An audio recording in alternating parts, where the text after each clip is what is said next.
Mga kababayan, walang katulad ang kasamaan ng teroristang Communist Party of the Philippines, National People's Army at National Democratic Front of the Philippines sa kapwa nila Pilipino.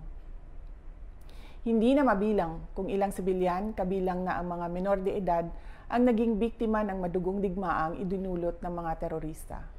Maraming batang estudyante ang hindi nakapagtapos ng pag-aaral dahil dinala sila sa bundok upang maging armadong terorista. Hindi na rin mabilang ang mga barangay captains, kagawad, security volunteers, pulis at sundalo na nagbuwis ng kanilang buhay para protektahan ang ating mga komunidad.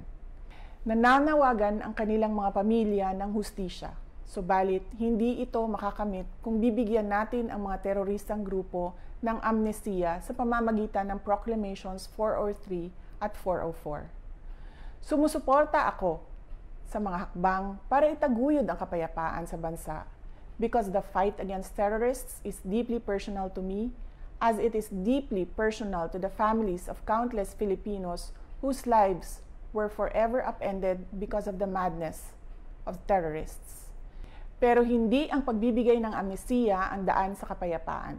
Ang dapat nating gawin ay pagpatuloy ang ating mga nasimulan sa NTF-ELCAC at mas palakasin pa ang mga ito. Panalo na tayo, lumalaban na ang mga komunidad. Mr. President, the government's statement with the NDFP in Oslo was an agreement with the devil. Napatunayan na natin sa kasaysayan na hindi sila seryoso at wala silang sinseridad sa usaping pangkapayapaan. Gagamitin nila itong peace negotiation sa pagtraidor sa pamahalaan at paglinlang sa taong bayan. We appeal to your power to review these proclamations and agreements. Apo BBM, sana po ay isalang-alang natin ang ating mga komunidad na naging pugad ng mga terorista sa mahabang panahon na ngayon ay lumalaban na at tumutulong sa pamahalaan. Let us honor the memory of those who died in the senseless and bloody attacks of the NPA, CPP, and DFP.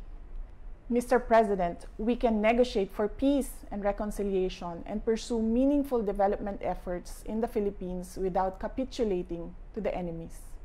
Hiling namin na kami ay mapakinggan. Shukran.